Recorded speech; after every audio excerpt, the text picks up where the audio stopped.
trunk, the branch, then it gives off two branches, anterior posterior divisions. And from anterior division, there's a lot of branch. Posterior division, there's a lot of branches. So first, from the trunk, it gives off which branch? Nerve to medial pterygoid. So it gives off that, it innervates the medial pterygoid. Okay, we got that out of the way. The second, it gives off tensor tympani and tensor velipalatine. Tensor tympani is specifically important. Tensor tympani, basically that goes to, tensor tympani goes to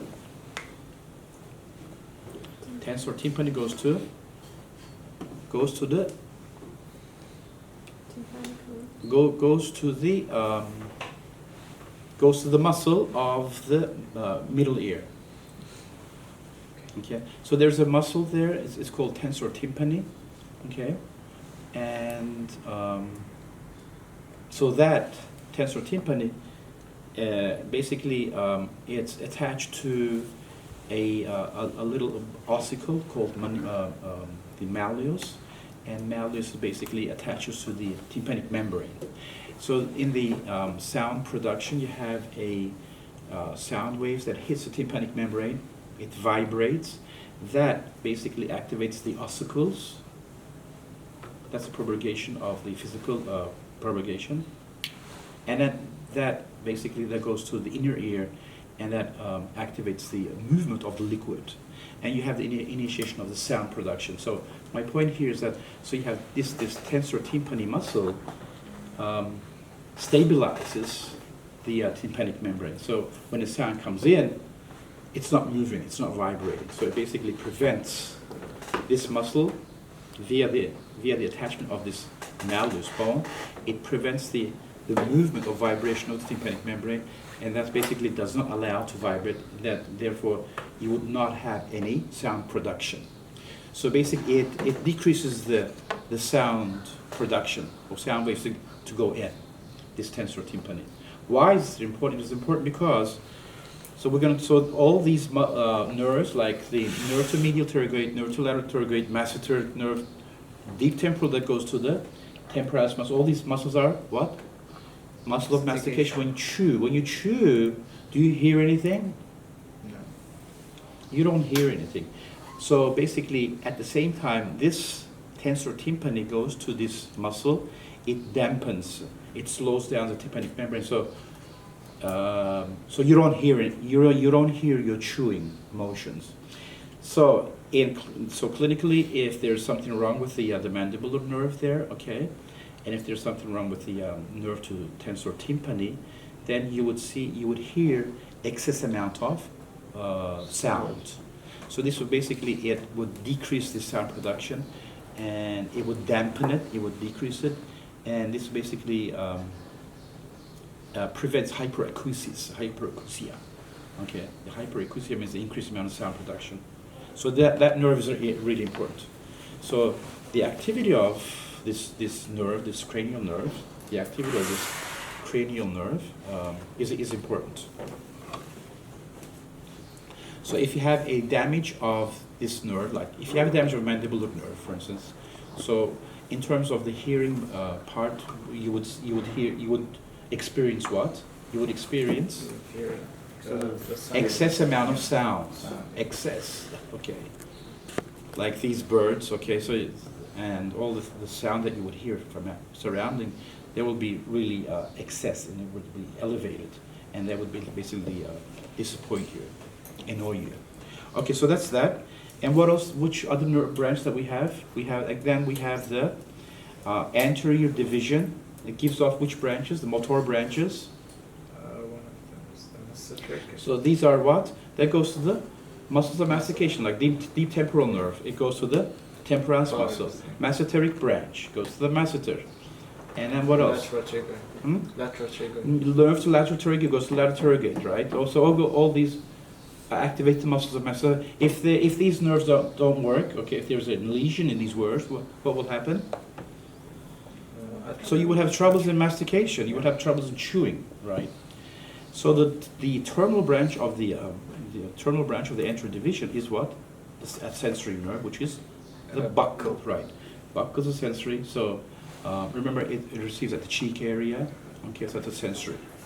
But that's interesting. And then we have the posterior. Okay. Besides that, we also have this branch here. I don't know if you can see it. This is the auriculotemporal. Yeah. Okay, this is the auriculotemporal. We talked about in front of the ear. That's a sensory branch. It receives skin sensation in front of the ear, that the temporal area. That auriculotemporal is like, it divides into two branches, roots, anterior posterior root, and in the middle, you have the middle meningeal artery passes through. So that's how you would recognize this nerve.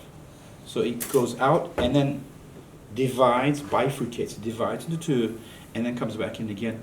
So in that hole-like area, you have middle meningeal artery goes through this auriculotemporal nerve. And if you can see it on your own model, so middle meningeal artery comes out. You see this is foramen. This foramen is what? Who can tell me this foramen? Where middle meningeal artery passes through. Foramen? No. Spinosum, right, foramen yeah, spinosum. So we remember we had the foramen rotundum. This was foramen rotundum. Foramen ROS. This was rotundum ovale spinosum. ROS. And this S is what's foramen spinosum, where the middle meningeal artery passes through. And middle meningeal artery, how does it go through? It goes through the two roots of the auriculotemporal nerve. And auriculotemporal is a sensory, and it's a branch of the mandibular nerve. Okay, that's that. And auriculotemporal nerve, like you said, so other an important structure, we're going to look at the other branches of mandibular nerve.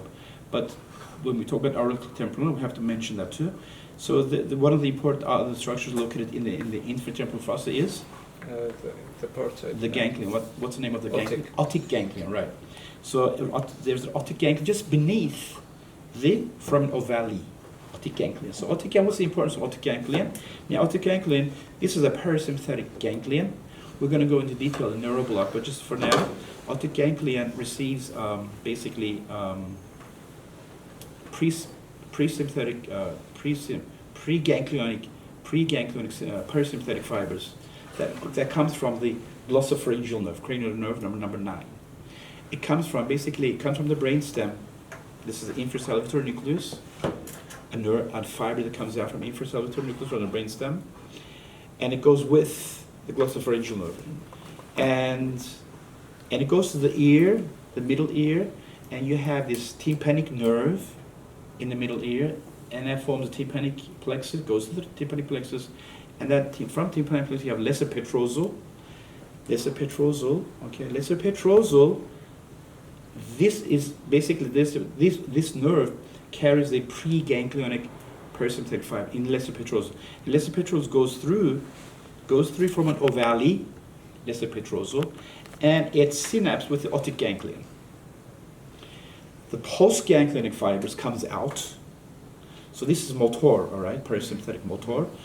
The postganglionic fibers comes out from the otic ganglion and basically jumps on the auriculotemporal nerve. It jumps on the auriculotemporal goes to the parotid. It jumps on when it comes there, and that comes out from the auriculotemporal nerve, and it innervates the salivary gland, which is the parotid gland. That's a motor fiber.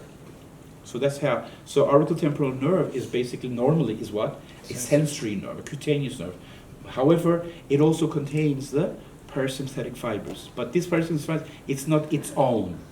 It's come from somewhere else. It basically hitchhikes. The parasympathetic fiber basically hitchhikes, just like going riding a taxi, going in a taxi. So taxi is the auriculotemporal nerve, and basically the passenger is the parasympathetic fiber. Okay, so